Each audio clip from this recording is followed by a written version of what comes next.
Bumida ang cast ng Encantadia 2016 sa pagbubukas ng Toycon 2016 sa Pasay City.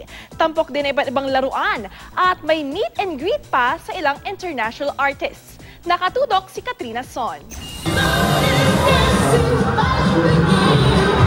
Isang Voltes 5 robot na ito sa mga bumida sa pagbubukas ng Toycon 2016, the Pop Life Fan Experience sa Pasay City.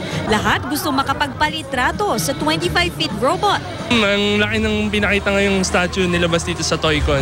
So bago siya. Naalala ko yung kabataan ko. Nanguna sa opening ang Kapuso stars na sina Luis de los Reyes at Katrina Halili. Tuwang-tuwa ang mga pumunta rito. Agaw atensyon din ang mga cosplayer. Merong Superman at Stormtroopers. Ikinatuwa rin ng mga toy collector ang iba't ibang klase ng laruan. Naka-meet and greet din ng ilang international artists tulad ni Christian Nairn na gumanap na Hodor sa Game of Thrones. Dean Cain na gumanap bilang Superman na talaga namang tinilian ng kababaihan.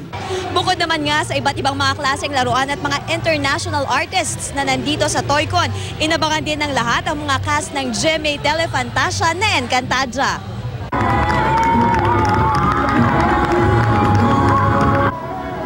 Excited ang lahat nang lumabas ang casts ng Telefantasiang Encantadia kasama ang mga sangre na sina Glyza De Castro, Kylie Padilla, Gabby Garcia at Sanya Lopez.